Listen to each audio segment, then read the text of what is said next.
Snow. Big, wet flakes that melt in your mouth, or feathery flecks that melt before they reach the ground. All snowflakes have the same ingredients. They are made of tiny six-sided crystals of ice. Many people believe that no two snow crystals are exactly the same. In 1988, however, the first discovery of a matching pair of snowflakes was reported. Quick freeze.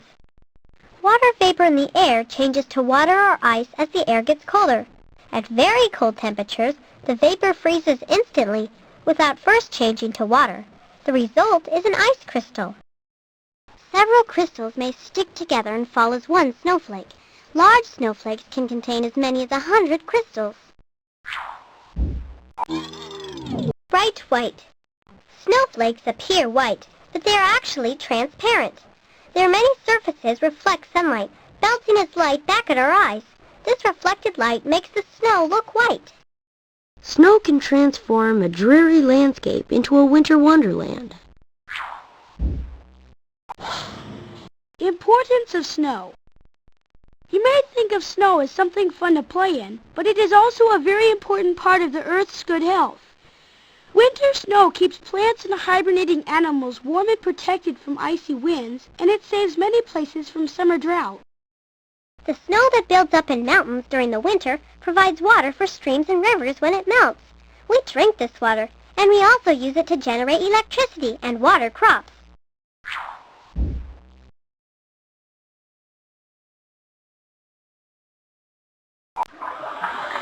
Making snow. During the 1930s and 1940s, scientists figured out how to make snow.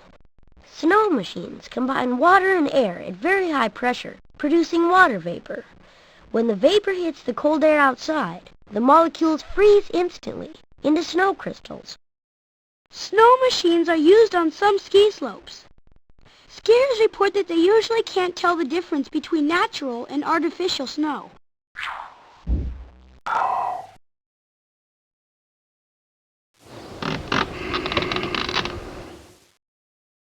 Tundra. Which of these pictures looks like the Arctic tundra to you? You might be surprised. Click on both pictures to find out more. This is the Arctic tundra during the winter. It is completely covered in snow for 7 or 8 months of the year. This is also the Arctic tundra during its short, warm season. Miniature trees grow, and clumps of grass called tussocks create little bumps all over the land. Tiny flowers and lichens, algae and fungi growing together, color the ground like paint drops. Permafrost. The Arctic tundra is found in the northernmost parts of the Earth. During the summer months, the weather is warm enough to melt the ice in the top few feet of land. The rest of the land, called permafrost, stays frozen all year round. The permafrost keeps the roots of trees and other plants from growing very long. It also prevents water from sinking into the ground. This makes the tundra mushy during the summer when the snow is melted. When flowers blossom during the tundra's short summer, the landscape is full of beautiful whites, purples, blues, and yellows. This tiny plant is a birch tree. Strong winds help keep these trees very small. They are only about as tall as grass. Willows like this one are often the tallest plants on the tundra. They line the creeks created by melting snow, so they get plenty of water to grow. Bears often hide in the willows.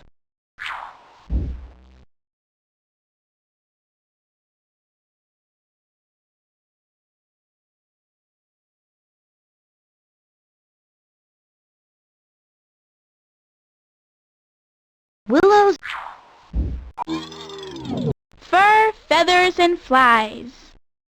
Despite the almost year-round cold, some animals manage to survive in the tundra.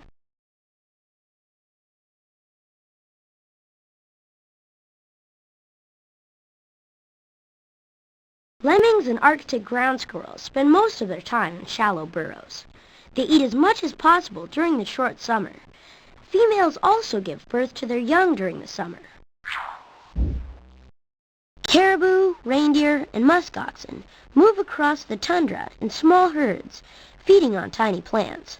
Grizzly bears and wolves eat any of these animals they can catch, mostly the old or weak ones.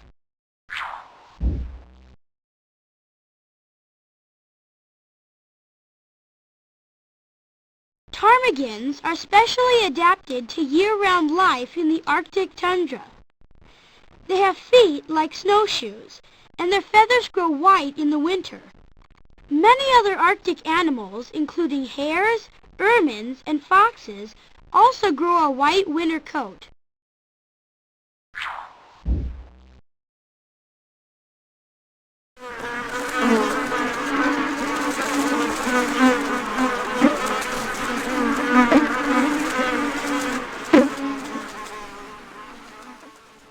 If you were to visit the tundra during the summer, one of the first things you'd notice is bugs. Billions of mosquitoes cover the tundra during the beginning of summer. Black flies and other insects also live on the tundra in large numbers. Caribou, reindeer, and musk oxen move across the tundra in small herds, feeding on tiny plants. Grizzly bears and wolves eat any of these animals they can catch, mostly the old or weak ones. The snow goose is one of the many birds that fly to the tundra every spring to lay their eggs and raise their young. The young geese feed on the newly growing grasses. Birds that fly to the tundra in spring leave once the winter comes.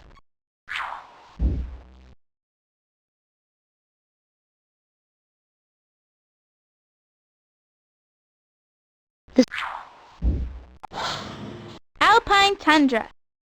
Hiking to the top of a tall mountain, you might come across an alpine tundra. Tall mountains all over the world have tundra areas. There's no permafrost in an alpine tundra, but it is still too cold for trees to grow. Wildlife in the alpine tundra is a lot different from wildlife in the Arctic tundra. In the alpine tundra, plants cover the ground in a soft, cushion-like layer. Mountain goats and sheep feed on the grasses during the summer. Butterflies, beetles, and grasshoppers take the place of flies and mosquitoes. A fragile place. You might think the tundra is a strong place because of the cold weather. Actually, the tundra is very fragile. The soggy ground in the Arctic tundra cannot repair itself very well. Even the littlest change can put in danger some living thing that depends on the tundra for its life. If you ride your bike in the schoolyard, you probably will not hurt the grass or ground too much. In the Arctic tundra, however, tire marks can remain in the ground for over 30 years.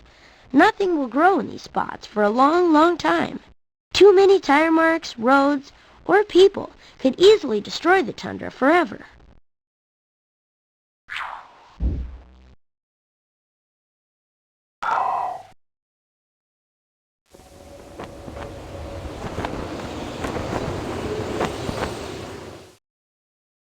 Wind. Winds are belts of moving air that flow from one area to another, driven by the sun's heat. Birds take advantage of thermals, rising currents of warm air. By riding the thermals upward, birds save the energy they would use flapping their wings. Warm air is lighter than cold air. It rises as it is heated by the sun, and cold air flows in to take its place. This sets up a circular current of air, which produces winds. Prevailing winds. Certain winds always blow. They are called prevailing winds.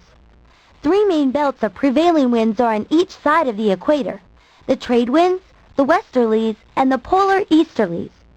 The Earth's rotation makes these winds curve from the north or south toward the east or west. Polar easterlies are cold winds that blow away from the poles. Westerlies are warm winds that blow from the horse latitudes toward the poles. In between the westerlies and the trade winds is a calm area called the horse latitudes.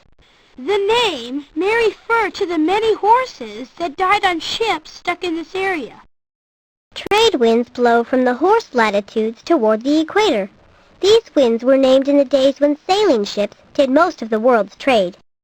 At the equator, the sun's heat warms the air. The air rises, causing a belt of calm air called the doldrums. When the air rises very high, it cools and sinks back to the earth in the horse latitudes. Trade winds blow from the horse latitudes toward the equator. These winds were named in the days when sailing ships did most of the world's trade. In between the westerlies and the trade winds is a calm area called the horse latitudes. The name may refer to the many horses that died on ships stuck in this area. Westerlies are warm winds that blow from the horse latitudes toward the poles. Polar easterlies are cold winds that blow away from the poles. Special winds. The size and shape of land and water affect local winds. Some of these winds have special names. The Chinook is a dry wind that warms the eastern slopes of the Rocky Mountains. Italy's Sirocco brings hot, wet weather during the spring and summer. In southern Asia, from April to October, the wind blows from the southwest toward the northeast, bringing heavy rains. From November to March, the wind blows in the opposite direction and brings cool, dry weather. Winds that change direction with the seasons are called monsoons. The Earth's rotation causes cyclones, or winds that circle inward around a calm center. Cyclones often turn into storms. Over warm seas, cyclones can turn into violent storms called hurricanes or typhoons. The calm center of a hurricane is called the eye. The storm's strongest winds, which may reach speeds of 150 miles per hour, 240 kilometers per hour, swirl in a belt around the eye. Measuring the wind. Machines called anemometers measure wind speed. The wind spins cups that are mounted on top of the anemometer. The cups twirl like a propeller, and the speed at which they turn is shown on a dial. Wind speed tells the rate at which a front is approaching. Windsocks and vanes show wind direction. Meteorologists, scientists who measure and forecast the weather, use the Beaufort scale to describe the speed of wind. The scale runs from 0 to 17. For example, force 2 is a light breeze, and force 12 is a hurricane.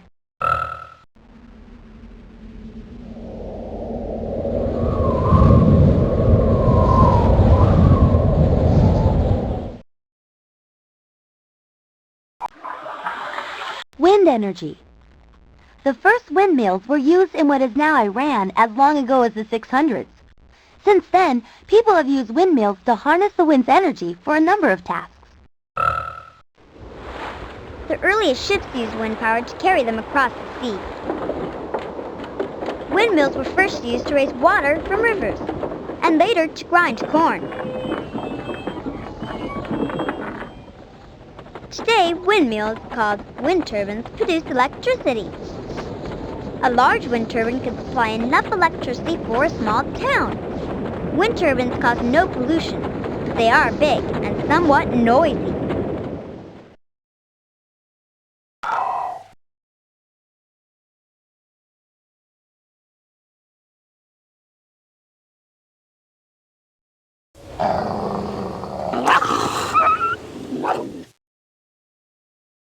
Wolverines. Wolverines have many names. Some people call them carcajous. Others call them quick hatches. The wolverine's most popular nickname, however, is the glutton. It gets this name because people once thought it had a huge appetite. Wolverines live in the northern woods and tundra of North America, Europe, and Asia. They don't eat more than other animals their size, but they do eat just about anything they can find, both living and dead. Wolverines have been said to chase animals as large as mountain lions away from a kill.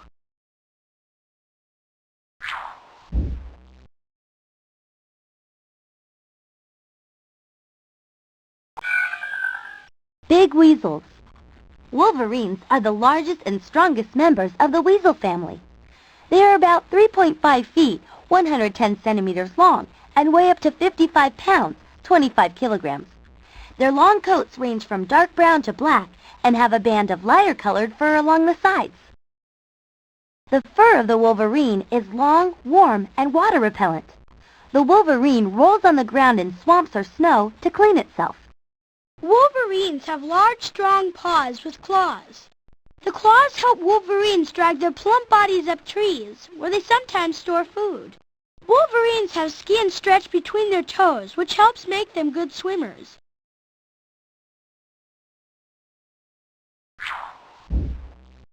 Wolverines have an excellent sense of smell. They have very large territories, which they mark with their own smell so others know to stay out. Wolverines can see only very short distances. They rely on sound and smell instead of sight for hunting.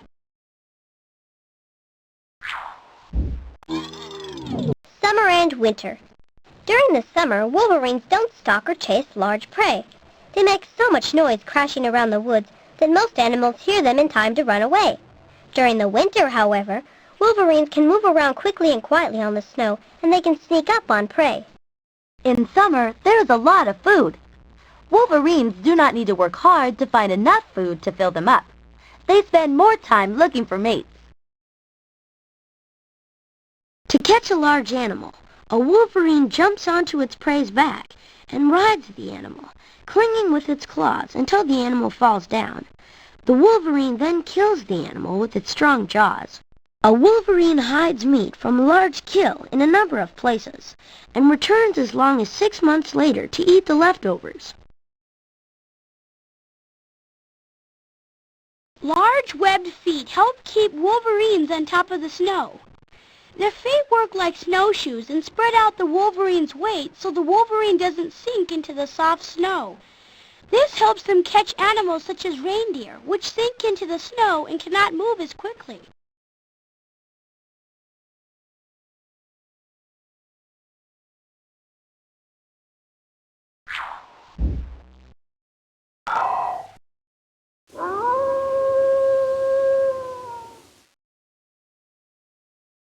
Wolves and foxes. Wolves and foxes have gotten a bad reputation. Fairy tales show them as the sly fox and big bad wolf. They probably got these names because they are very skilled hunters. Wolves and foxes need to hunt to survive, and they are an important part of keeping a healthy balance in nature. Wolves and foxes help keep the population of many animals from growing too big. Wolves usually hunt easy targets such as moose, elk, or caribou that are old, sick, or injured. This actually helps the rest of the moose, elk, and caribou by taking away animals that slow down the herd or spread disease.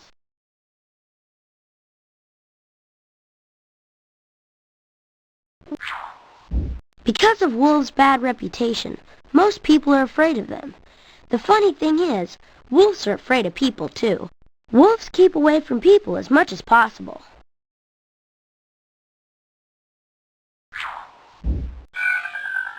Wolves. Wolves live and hunt in packs, or groups, of up to 20 animals. Together, the wolves can catch animals that are larger, faster, and stronger than a single wolf. Young wolves begin to hunt with the pack when they are about 6 months old.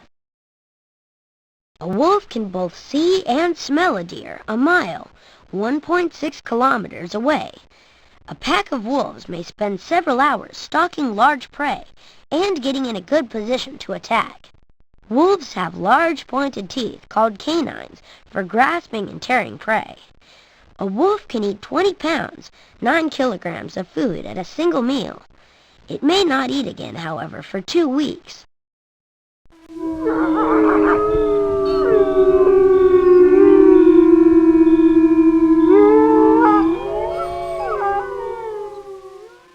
Members of a wolf pack use social signals to communicate. A wolf that wants to show that it will not attack another wolf may roll onto its back. A wolf that shows its teeth is challenging another wolf. Wolves howl to greet each other and to warn other wolves to stay out of their hunting territory. Foxes. Like the wolf, the fox is a quick, skilled hunter. Foxes hunt alone or in pairs. They eat mostly small animals, including mice, birds, frogs, insects, rabbits, and even earthworms. Foxes also eat fruit and carrion, dead animals. The fennec fox may be the smallest fox, but it has the ears of a giant.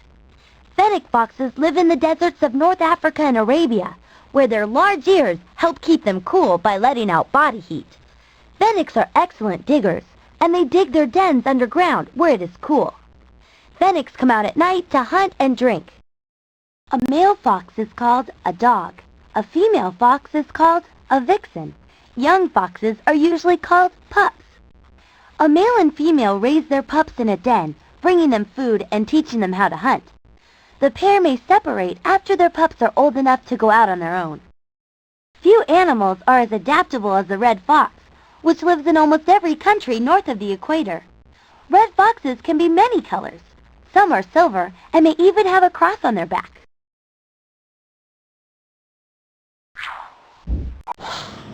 Other wild dogs. When you look at wolves or foxes, it's easy to see that they are related to domestic pet dogs. Did you know that many other kinds of wild dogs live all over the world? The coyote makes its home in the deserts, mountains, and prairies of North and Central America. It usually hunts alone and eats anything it can catch, including rabbits, mice and larger rodents, antelope, sheep, lizards, insects, and sometimes fruit. The jackal can be found in Asia, Africa, and Europe. Jackals are small and look a lot like foxes. Jackals can hunt, but they mainly eat the remains of animals killed by lions, hyenas, and other hunters. The dingo is a wild dog that lives in Australia. Dingoes mainly feed on small kangaroos called wallabies. Much to the dismay of Australian sheep ranchers, they also eat sheep.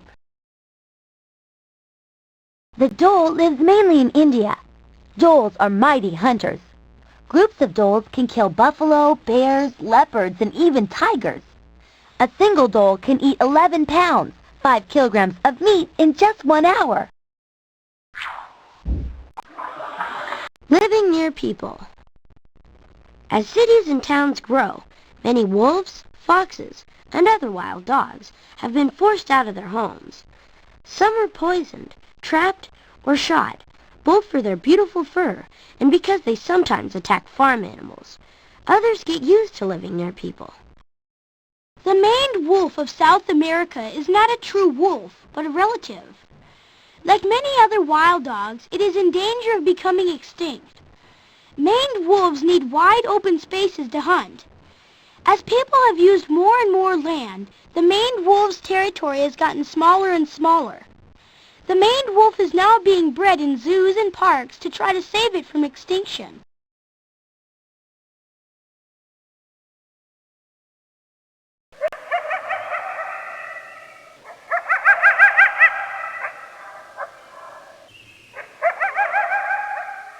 Wolves have disappeared from almost every state in the United States, as well as from most parts of Europe and Asia.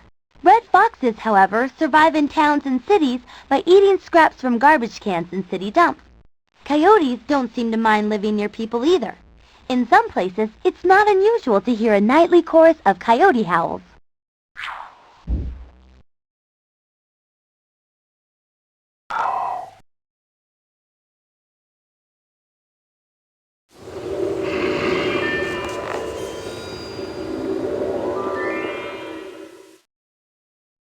Polar bears. What would you do to survive in a land covered by ice and snow, where the average temperature is about 32 degrees Fahrenheit, 0 degrees Celsius? Why not ask an expert, the polar bear? Polar bears have thick cream-colored fur that repels water. Even the bottoms of their paws, except for the foot pads, are covered in fur. This fur keeps the bear's feet warm and helps them walk and run on ice without slipping.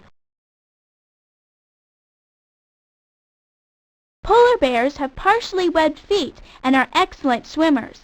A thick layer of fat under their skin keeps them warm in icy waters. Polar bears live in the Arctic. They don't spend very much time on land, but roam across the frozen Arctic Ocean, hunting in places where the ice breaks up. Polar bears move south in the winter as more of the ocean freezes. They crowd north in the summer when the ice melts again.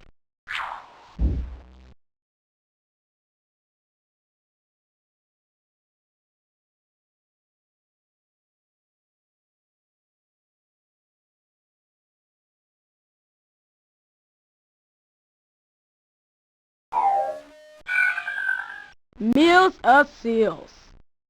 Camouflaged in the snow and ice by their nearly white fur, polar bears are good hunters. They eat mostly seals, walruses, and fish, which they grab from the water with their sharp claws.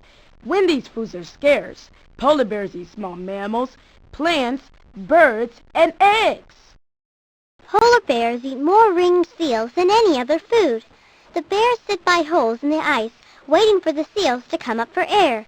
If a seal is on land, a polar bear may sneak up on it from the water. During spring, polar bears sniff out seal dens on land.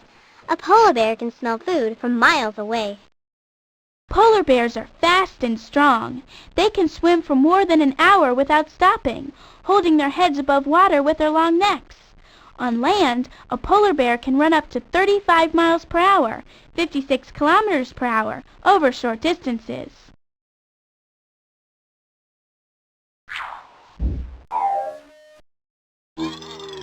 Not so social. Full-grown polar bears usually live alone. They are sometimes seen feeding in groups when a whale or other large animal washes up on shore. But 3 or 4 polar bears traveling together are almost always a mother and her cubs. Polar bears live in dens dug in deep snowbanks during the winter. A female polar bear gives birth in her den. The cubs, usually twins, weigh only about 1.5 pounds, 680 grams, when they are born. But by the time they leave their den for the first time, about 4 months later, they may weigh 15 times that much. Cubs stay with their mother for 2 years. People and polar bears. The Alaskan Inuit, Eskimo, have always hunted polar bears. They use the bear's skin with its warm, heavy fur for clothing. They use the bear's bones to make tools, and they eat the meat. The Inuit only hunt as much as they need, so they don't threaten the polar bear population. Other hunters, however, are not so careful. Some people hunt polar bears just for sport. Recently, scientists estimated that there were only about 20,000 polar bears left in the wild. Several countries, including Canada, the United States, and the former Soviet Union, now have laws protecting polar bears. In this picture, researchers are airlifting a polar bear in Manitoba, Canada.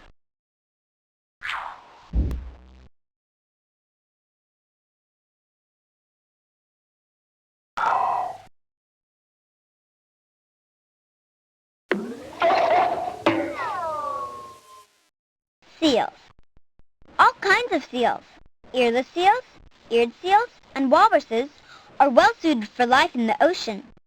Their glossy fur keeps them warm in cold water, helped by a thick layer of blubber, fat, under their skin. Their bodies are shaped like torpedoes, so they can glide easily through the water. Even with the best scuba equipment, humans can dive to only about 160 feet, 50 meters. The Weddell seal can dive to nearly 2,000 feet, 600 meters, and can hold its breath for almost an hour. On land, seals are quite clumsy. Even though seals are big, they are speedy, energetic swimmers. Earless seals. Earless seals have short front flippers. To swim, they move their back flippers one at a time while moving their bodies back and forth. On land, they use their strong stomach muscles to wriggle over the shore. Earless seals have short necks and no outer ears. Elephant seals are easily recognizable by their big drooping noses. Elephant seals are quite large. Males may grow to be 3 times the size of females. The most common kind of earless seal is known as the harbor seal, because it's often seen around harbors, ports, and even a short way up rivers. Fish is its main food. Harbor seals live around the northern shores of the Atlantic and Pacific Oceans.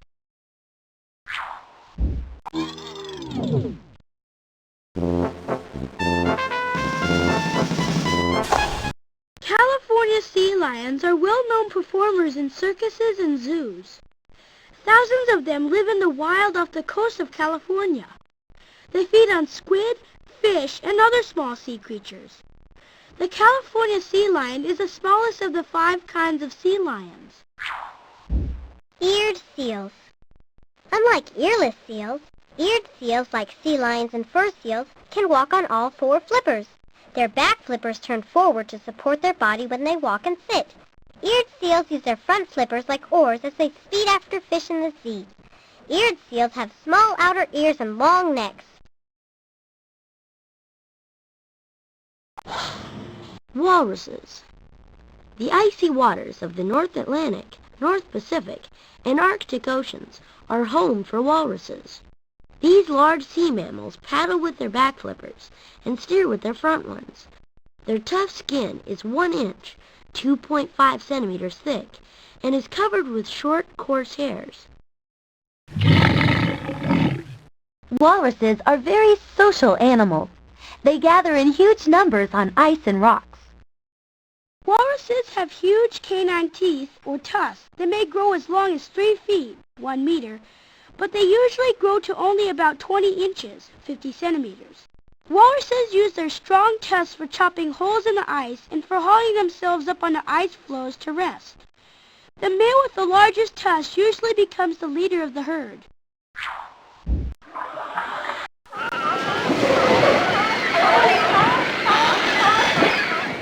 Breeding.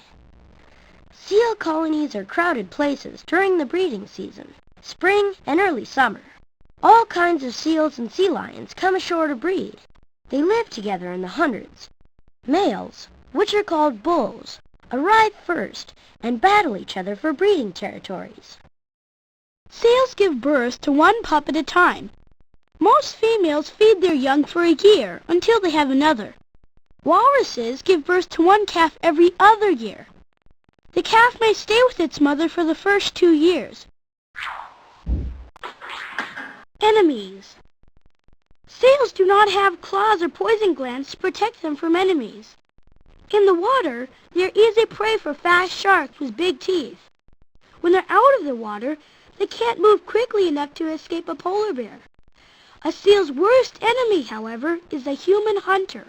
People hunt seals for fur, meat, and blubber. The harp seal has soft white fur for the first few weeks of its life.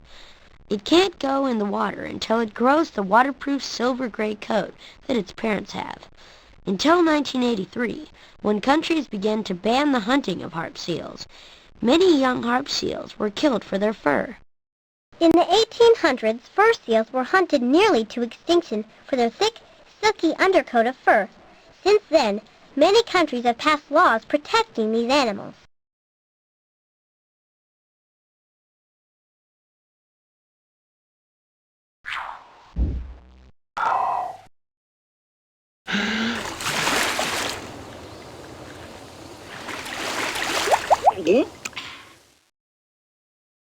Penguins.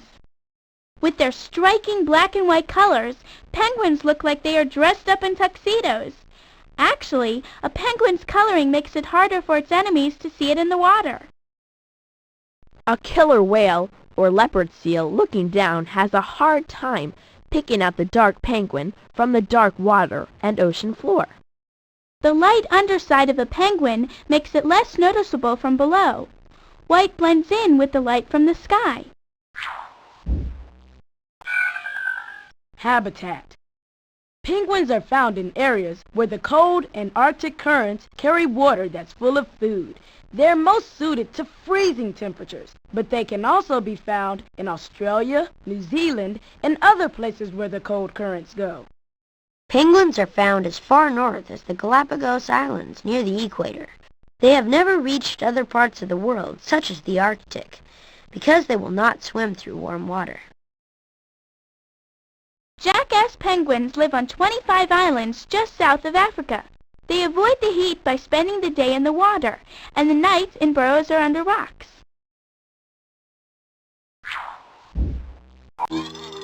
Body shape. How do you imitate a penguin? Waddle. Penguins walk upright, like you do, but they have stocky bodies and very short legs. The penguin's body shape helps the penguin stay warm and swim fast, but it makes walking difficult. Penguins have very short necks. This keeps their heads close to their bodies, which helps them stay warm. A short neck also makes a penguin's body more streamlined for fast swimming.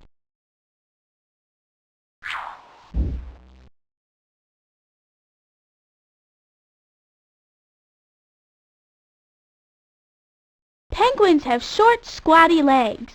Longer legs would drag in the water and slow the penguins down. Penguins also have webbed feet that make both swimming and walking on ice and snow easier.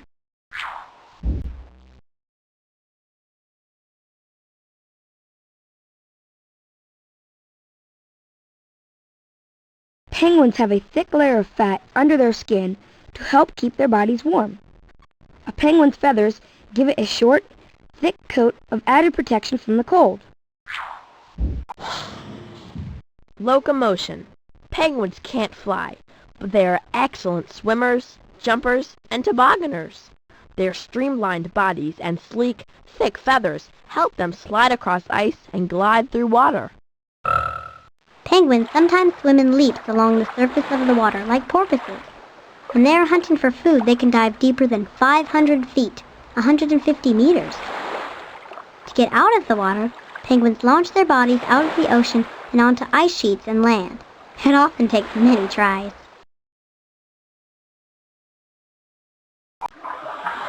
Proper parents. Most kinds of penguins breed in large colonies called rookeries. Generally, they reproduce when there are a lot of fish around to feed their chicks. They lay 1 or 2 eggs, depending on the kind of penguin. Both parents usually help raise the chicks. Every year, Adelie penguins travel over 180 miles, 300 kilometers, on the Antarctic ice to reach their breeding grounds. Most of the time they travel on their bellies, sliding along the ice. Emperor penguins have an interesting way of caring for their young. Females lay a single egg and then return to the sea to feed. Males then roll the eggs onto their feet to keep the eggs warm and huddle together in large groups to conserve body heat. When a chick hatches, its father feeds it a milky liquid made in his crop, part of his throat. He will not leave the egg or chick until the female returns, although he may go without food for 2 months. Emperor penguin chicks are born in the middle of winter in a world of bitter cold and darkness. Antarctic temperatures drop below -40 degrees Fahrenheit, -40 degrees Celsius, and hurricane-force winds rip through the area.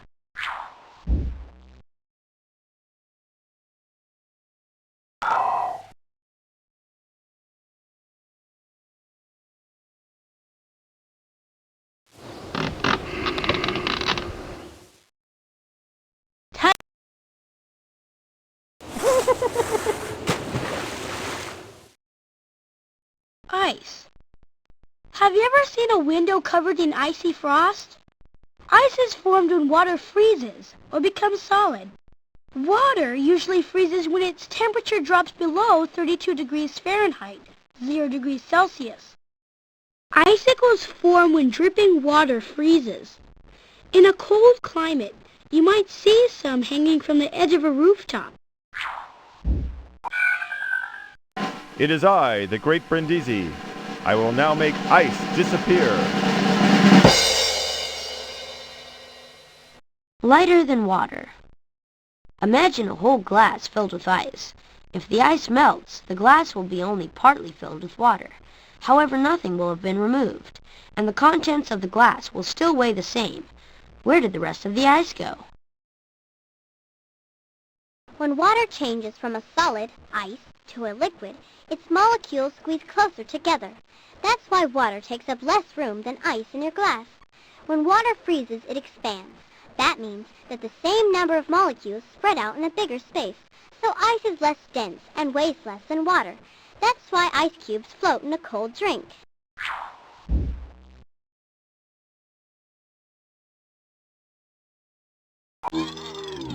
The power of ice. Ice sometimes causes damage. In very cold weather, the water in water pipes can freeze and expand so much that the pipes burst. When the ice melts again, water leaks out of the pipes. Ice damage isn't always bad news. Sometimes water seeps into cracks in rocks. When it freezes, the ice expands in the cracks and breaks off pieces of the rock. Over thousands of years, the rock fragments are worn down into tiny pieces of soil. The soil gives plants nutrients to grow. Anti-freezing.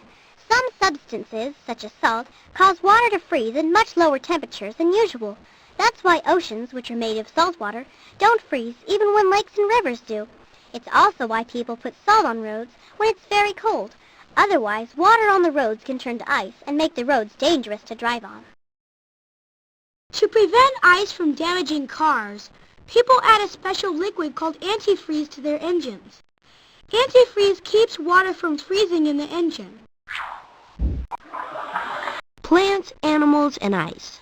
If ice covers your street or the windows of your home, you can usually still go in and out to get to the grocery store. Wild plants and animals are not so lucky, however.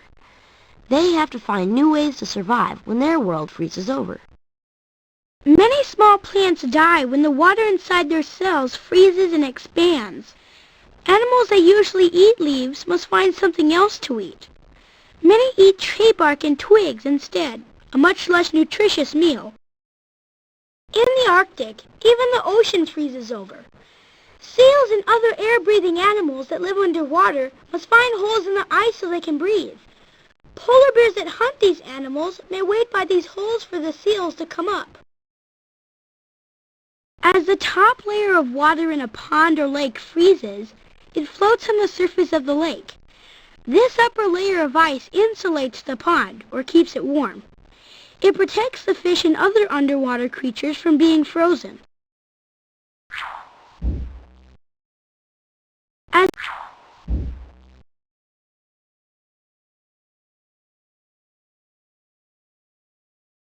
the Arctic, even the ocean freezes over.